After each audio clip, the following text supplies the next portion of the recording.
Paul Krugman, the Nobel Prize in Economics, once wrote, "Productivity is not everything, but in the long run, it is almost everything." So this is serious. You know, there are not that many things on earth that are almost everything. Productivity is the principal driver of the prosperity of a society. So we have a problem. In the largest European economies, productivity used to grow 5% per annum in the 50s, 60s, early 70s. From 73 to 83, 3% per annum. From 83 to 95, 2% per annum. Since 1995, less than 1% per annum. The same profile in Japan. The same profile in the US, despite a momentary rebound 15 years ago. And despite all the technological innovations around us, the internet, the information, the new information and communication technologies, you know, when productivity grows 3% per annum, you double the standards of living every generation. Every generation is twice as well off as its parents. When it grows 1% per annum, it takes 3 generations to double the standards of living. And in this process, many people will be less well off than their parents. They will have less of everything. Smaller roofs, or perhaps no roof at all. Less access to education, to vitamins, to antibiotics, to vaccination, to everything.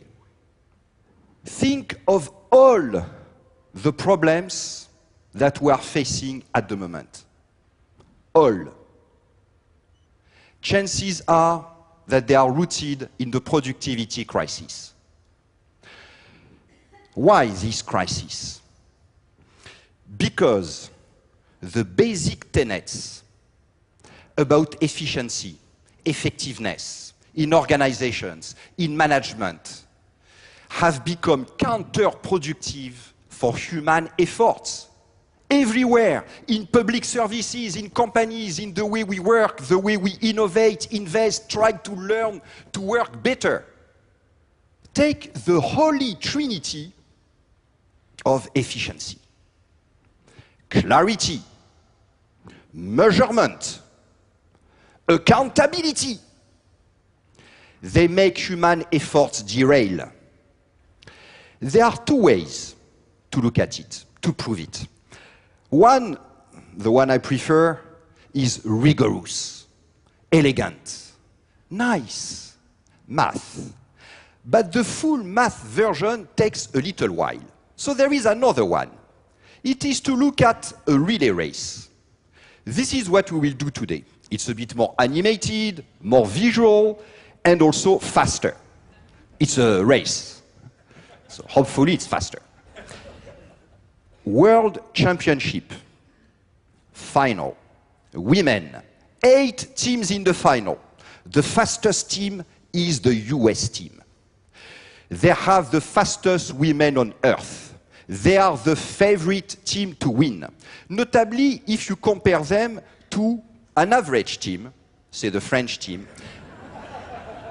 based on their best performance in the 100-meter race, if you add the individual times of the US runners, they arrived at the finish line 3.2 meters ahead of the French team. And this year, the US team is in great shape.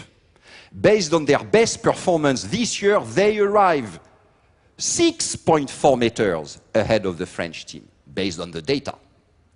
We are going to look at the race. At some point, you will see towards the end that Tori Edwards, the US runner, the 4th US runner, is ahead. Not surprising.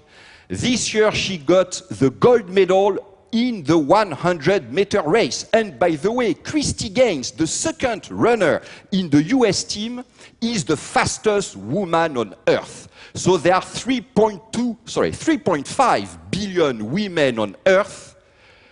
Where are the 2 fastest? In the US team. And the two other runners in the US team are not bad either. Huh?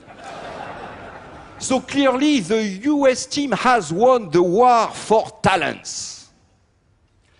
But behind, the average team is trying to catch up. Let's watch the race. Ouais. Voilà, c'est parti. Patricia Girard pour l'équipe de France. Patricia qui va aller chercher Muriel Urtis. Elle est partie comme une folle, Patricia. Allez, allez, attention, voilà, c'est assuré, c'est passé. Muriel Urtis dans la ligne opposée contre les États-Unis avec Kirsty Gaines. Muriel dans la ligne opposée qui fait l'effort, qui revient. Allez, c'est super, Muriel, faut passer à Sylviane. Oui, ça passe. Sylviane aussi. Allez, Sylviane dans le relais. Sylviane dans le virage. Sylviane Urtis, Sylviane Félix qui se bat. Qui va chercher Christine. Allez, Christine. Allez, Christine Arrault. Allez, allez, allez, Christine Arrault. Contre les États-Unis, ça va être juste. Allez, Christine, allez, allez, allez. Allez, allez, allez. Ça va passer. Allez, c'est championne du monde. Championne du monde. 41-78. Record pulvérisé. So what happened? The fastest team did not win.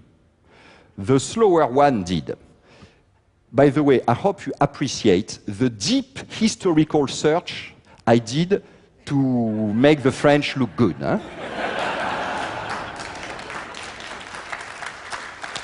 It's not, but let's not exaggerate, it's not archaeology either. Huh? Okay.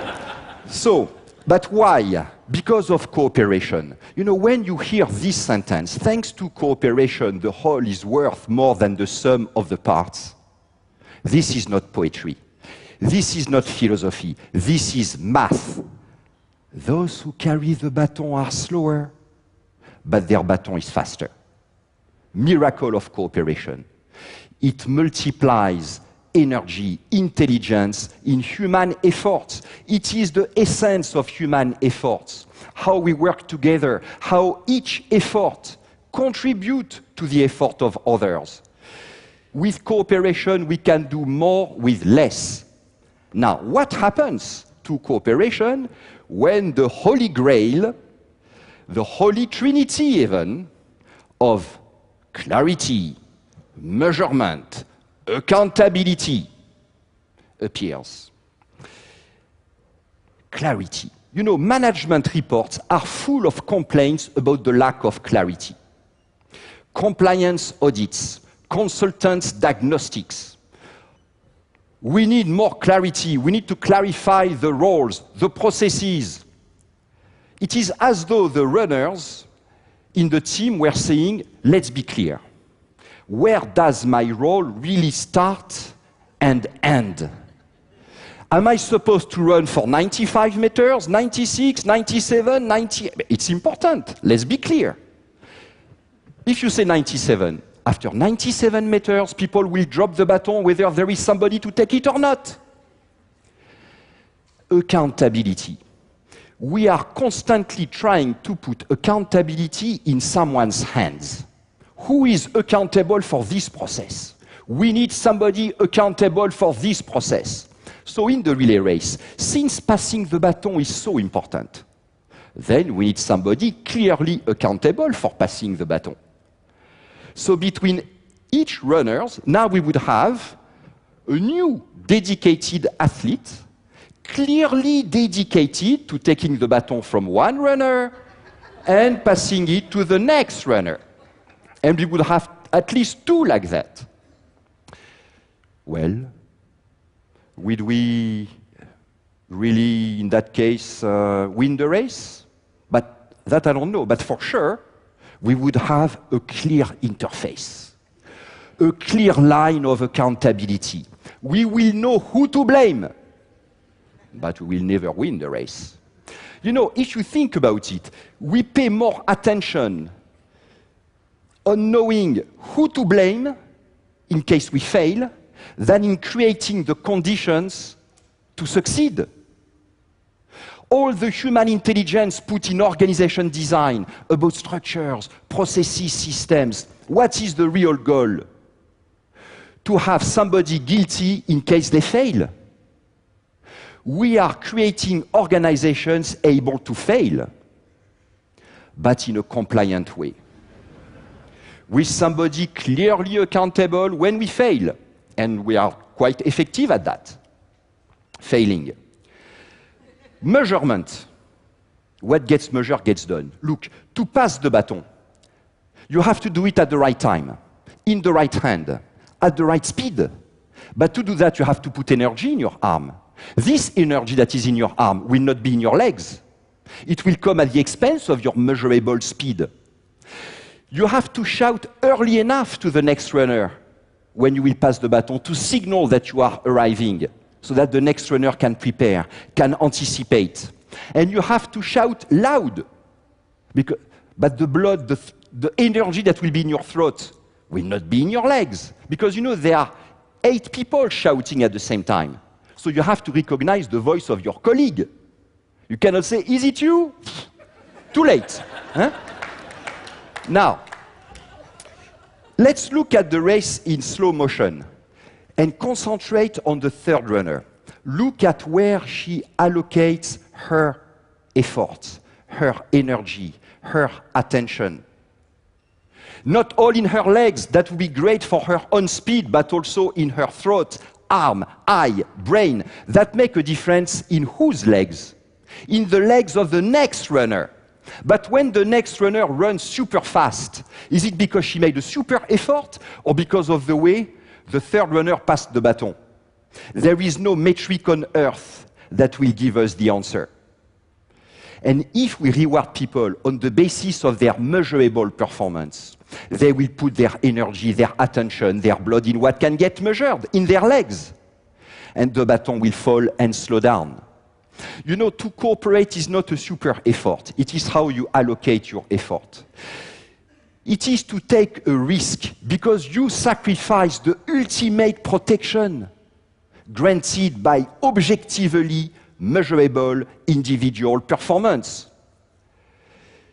To make a super difference in the performance of others with whom we are compared. It takes to be stupid to cooperate then.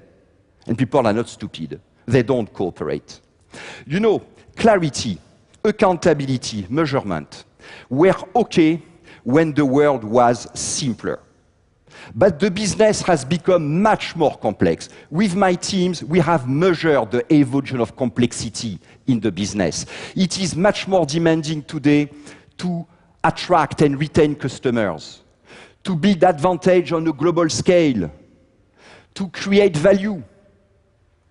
And the more the business gets complex, the more, in the name of clarity, accountability, measurement, we multiply structures, processes, systems. This drive for clarity and accountability triggers a counterproductive multiplication of interfaces, middle offices, coordinators that do not only mobilize people and resources, but that also add obstacles. And the more complicated the organization, the more difficult it is to understand what is really happening.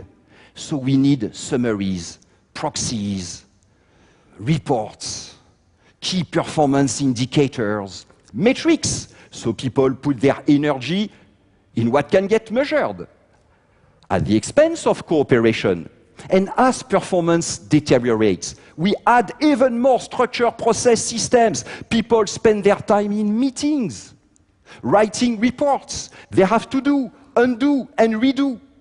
Based on our analysis, teams in these organizations spend between 40 and 80% of their time wasting their time, but working harder and harder, longer and longer, on less and less value-adding activities. This is what is killing productivity, what makes people suffer at work. Our organizations are wasting human intelligence. They have turned against human efforts. When people don't cooperate, don't blame their mindsets, their mentalities, their personality. Look at the work situations. Is it really in their personal interest to cooperate or not? If when they cooperate, they are individually worse off, why would they cooperate? When we blame personalities, instead of the clarity, the accountability, the measurement, we add injustice to ineffectiveness. We need to create organizations in which it becomes individually useful for people to cooperate. Remove the interfaces, the middle offices, all these complicated coordination structures. Don't look for clarity, go for fuzziness. Fuzziness, overlaps.